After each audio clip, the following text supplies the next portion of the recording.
देश के निजी कंपनियों और पूंजीपतियों के लिए गाने की एक लाइन गाती है कि बताना भी नहीं आता, छिपाना भी नहीं आता, हमें तुमसे मोहब्बत है, जताना भी नहीं आता। निजीकरण करना भी है और मना भी करना है। आपने कहा निजीकरण नहीं करेंगे। 109 प्राइम रूट्स पर आप 150 ट्रेनें चलाने जा रहे हैं। देश के 50 रेलवे स्टेशंस को आप निजी हाथों को देने जा रहे हैं। हबीबगंज रेलवे स्टेशन आपने निजी हाथ को दिया। वहां की हालत जाकर पता कीजिए मान्यवर, वहां पर 50 रुपए मोटरसाइकिल रखने का लगता है। वहां पार्किंग के लिए 150 रुपए कार का देना पड़ता है। आपने प्लेटफॉर्म टिकट 30 रुपए का कर दिया। पैसेंजर ट्रेन का 3 गुना किराया बढ़ा दिया। जब आपसे पूछा जाता है तो आप बहुत हास्यास्पद तर्क देते हैं। कहते कोरोना के समय में पैसेंजर ट्रेन में भीड़ ना हो इसलिए किराया हमने बढ़ा दिया। पेट्रोल का दाम क्यों बढ़ाया? बोले कार ना चलाने पाए, मोटरसाइकिल ना चलाने पाए। डीजल का दाम क्यों बढ़ा दिया? माल की ढुलाई ना होने पाए। अरे गैस का दाम क्यों बढ़ा दिया? लोग खाना ना खाने पाए। यह आपका तर्क है। देश में कोई भी चीज महंगाई बढ़ाने के लिए आप एक नया हास्यास्पद तर्क लेके आते हैं जिसका सच्चाई से कोई लेना देना नहीं होता। निजीकरण आप कैसे कर रहे हैं?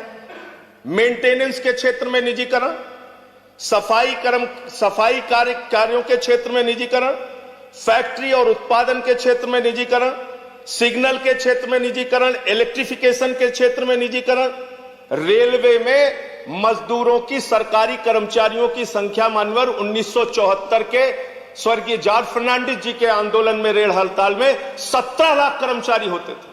जब ट्रेनें कम थी, जब यात्री एक जगह से दूसरे जगह कम यात्रा करते थे। आज 2.5 करोड़ लोग प्रतिदिन एक स्थान से दूसरे स्थान रेलवे के माध्यम से जाते हैं और आज आपने कर्मचारियों की संख्या पहुंचा दी 12,26,000। 17 लाख से घटा के 12 लाख। यह निजीकरण के कारण हुआ। हर क्षेत्र में निजीकरण के कारण हुआ। और अब आप तो एक नया तरीका लेके आ गए, लेटरल एंट्री। आईएएस भी आप लेटरल एंट्री के जरिए बना रहे हैं। 39 आईएएस आपने लेटरल एंट्री के जरिए बनाए और जिसमें आरक्षण के नियमों की, एससी, एसटी, ओबीसी के आरक्षण को पूरी तरीके से खत्म कर दिया आपने।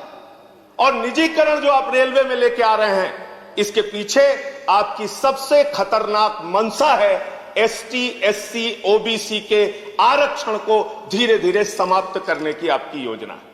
यह मूल मंशा आपकी है। मान्यवर, खुद आपने माना है कि 21.6% माल की ढुलाई लॉकडाउन के दौरान रेल के माध्यम से ज्यादा हुई।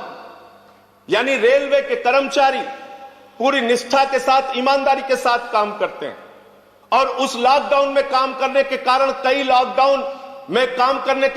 कई कर्मचारी जो कोरोना योद्धा जिनको आप कह सकते हैं, उनकी जान भी गई। 50 लाख रुपए मुआवजा कर्मचारी संगठन मांग करते हैं।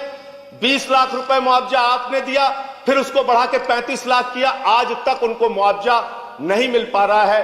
रेल के जो कर्मचारी इस कोरोना काल में जिनका जीवन गया, और कोरोना काल में मान्यवर 2.5 करोड़ की आपकी क्षमता एक जगह से दूसरे जगह यात्रियों को पहुंचाने की प्रतिदिन की है। लेकिन हमने देखा कि किस तरीके से रो रो के ट्रेनें चलाई गई, किस तरीके से लोगों को तरसाया गया ट्रेनें चलाने के नाम पर।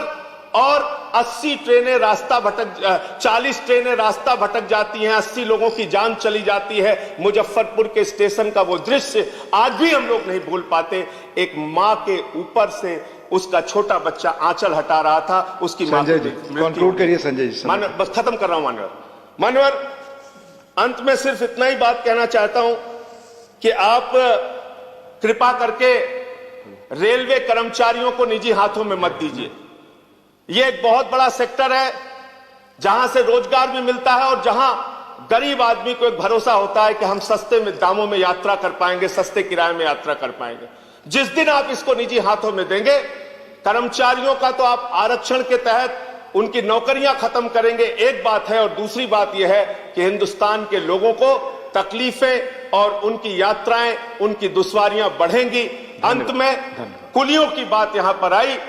इस देश के कुलियों के लिए एक योजना बहुत पहले लाई गई थी कि उनके परिवार के लोगों को नौकरियां दी जाएंगी, उस पर पुनर्विचार कीजिए, उस पर फिर से एक बार सरकार निर्णय ले। जो दिन भर मेहनत करते हैं स्टेशन पे, अब माल ढुलाई करते हैं, धन्यवाद। उनके बच्चों को धन्यवाद नौकरियों में माननीय संजय आरक्षण जी। देने की योजना बनाई। बहुत बहुत धन्यवाद। धन्यवाद।